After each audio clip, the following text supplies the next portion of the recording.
season is happening. And this sums it up here.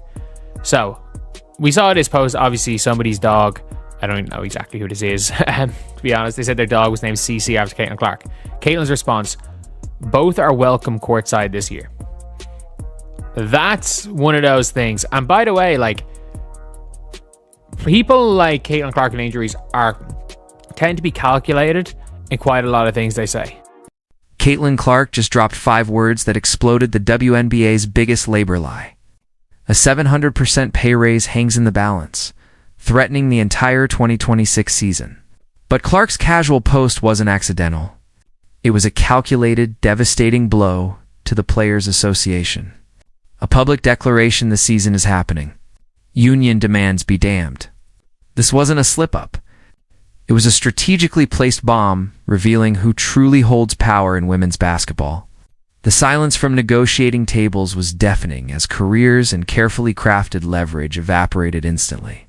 This single act exposed the corporate chess game unfolding. Forget the negotiating committee.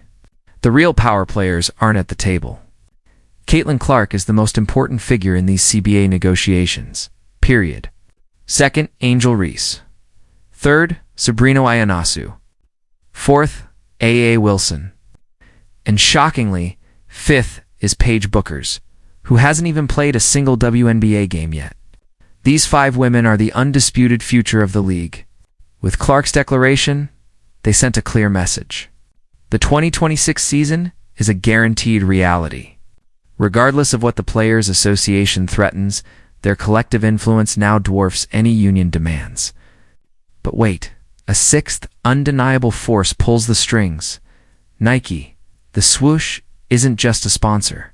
They own a massive chunk of the WNBA's future. Their financial investment in Caitlin Clark alone is greater than most entire WNBA franchises are worth. If you truly believe Nike, with billions on the line, will stand by and permit some labor dispute to incinerate their golden goose, you haven't been paying attention. This is high-stakes corporate chess, and the Players Association just realized they aren't even on the board. Here's how this bombshell dropped. A fan posted about their dog adorably named Cece after Caitlin Clark. A heartwarming internet moment, right? Wrong. Clark's response wasn't casual. Her 6 words, both are welcome, courtside this year, sent seismic shockwaves through every negotiating room. Notice this here. Not hopefully, or if there's a season. It was definitive, guaranteed, a done deal. The 2026 WNBA season. Pack it up. It's happening. No questions asked. Before anyone dismisses this as a casual social media post, let's be clear. Caitlin Clark doesn't do casual anymore.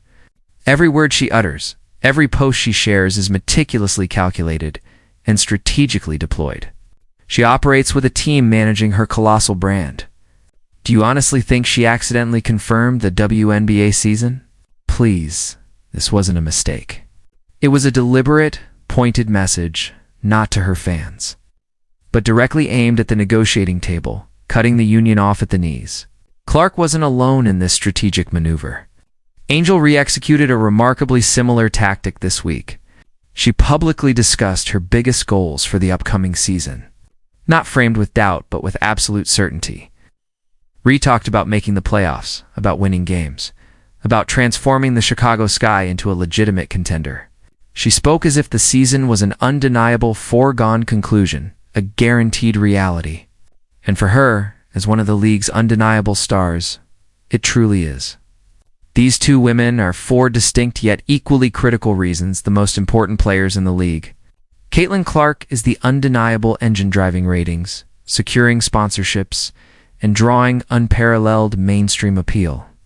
Angel Reese is the architect of controversy, fueling must-watch rivalries and delivering compelling drama. Together, they don't just contribute, they are the entire product. Now they've both delivered the same definitive message. The WNBA season in 2026 is happening. So, if the season is a foregone conclusion, why is the Players Association still pretending they possess nuclear options? Let's address that intimidating 97% strike authorization vote. It sounds like an unbreakable wall of solidarity, right?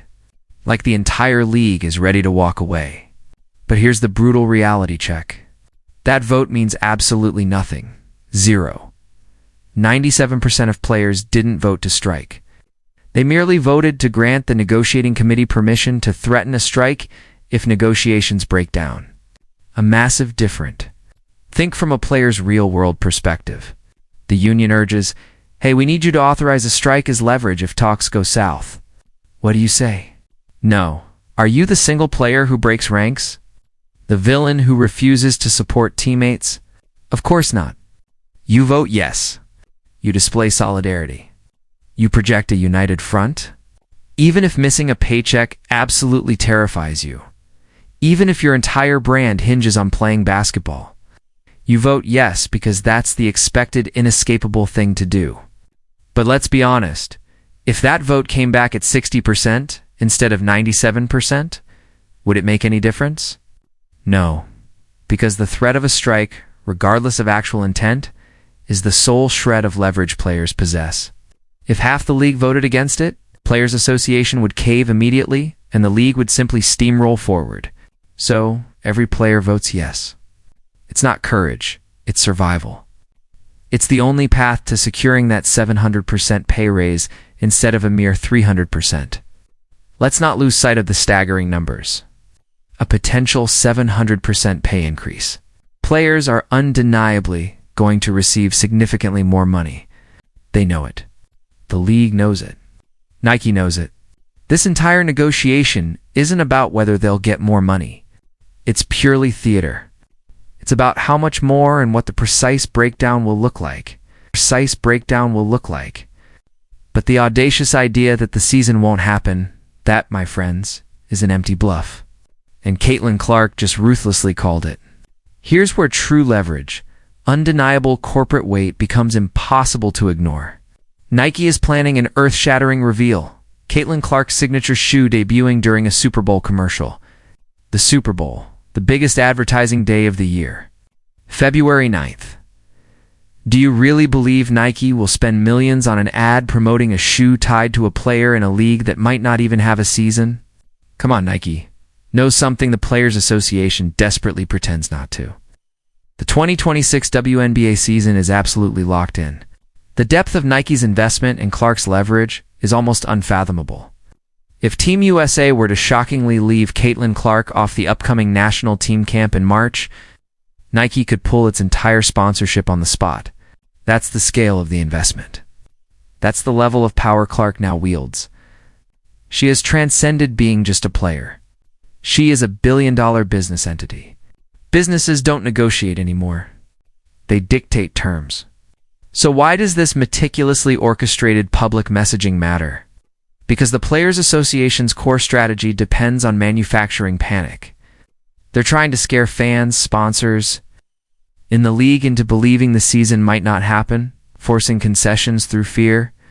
But when the two most marketable players in the league are casually posting about courtside seats and confidently outlining playoff goals, that panic evaporates instantly.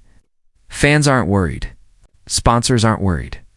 And when nobody's worried, the union loses every shred of leverage. This is a brilliant, almost ruthlessly effective strategy from Clark and Reese.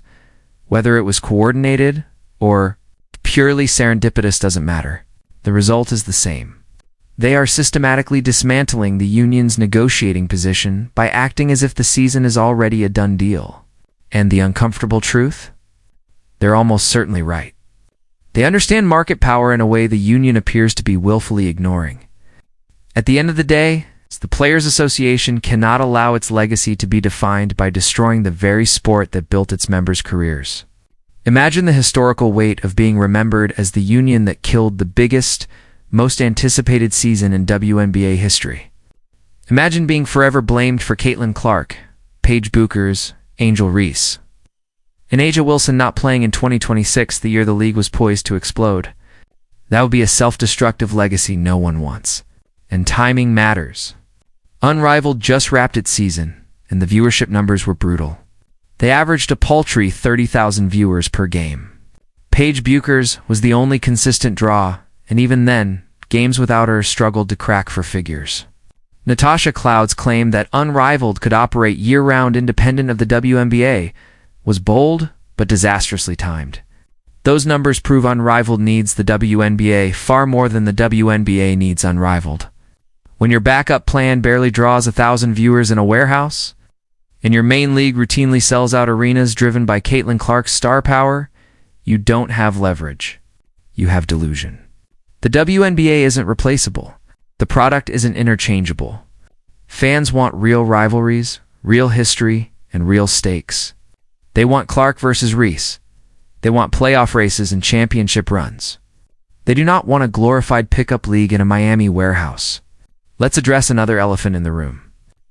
Some critics dismiss Angel Reese's breakout season as empty stats on a struggling team. Those people weren't watching basketball. Reese was elite. There was a 10-game stretch mid-season where she averaged 17 points, 15 rebounds, and 6 assists. Chicago went 5-5 during that span. That's a star producing on both ends. When Aaliyah Boston uses Unrivaled to get faster and stronger, that matters. When Reese refines her game against WNBA competition, that matters. She belongs. And here's the part that should terrify the Players Association. Every meaningful stakeholder wants the same outcome. Nike wants the season. The league wants the season. Fans want the season. And most importantly, the stars who drive revenue and attention want the season. So who's standing in the way? A negotiating committee overplaying its hand. A union clinging to leverage that doesn't actually exist. All while players are already guaranteed massive pay increases. Yes, players will continue to show solidarity because they feel they have no choice. The threat of a strike must exist to maximize gains, but that threat is hollow. It's theater. And when the league's most powerful stars publicly act as if the season is guaranteed, that theater collapses. The bluff has been called. What happens next is inevitable. A deal gets done. Players secure their massive, well-deserved raises. Everyone claims victory. And the 2026 season becomes the biggest in WNBA history. Caitlin Clark returns healthy and dominant. Paige Buchers makes her long-awaited debut. Angel Reese leads her best roster yet. Aja Wilson continues her reign. Sabrina Ionescu hits her prime. And fans pack arenas nationwide. So what does this reveal? The Players Association watched its own stars dismantle its negotiating strategy in real time. When corporate giants like Nike hold more influence than collective threats, the traditional labor model faces an existential crisis. This isn't about ideology anymore. It's about reality. The players who matter wrote the ending. The season is happening. Book it. The 2026 WNBA will shatter records. Driven by stars who refuse to let a labor dispute derail their momentum. The Players Association must accept that truth because 700%. Pay raises don't come from negotiating weakness while pretending to hold strength. The bluff is over. The cards are face up. The 2026 WNBA season is happening, whether anyone likes it or not. Happening, whether anyone likes it or not.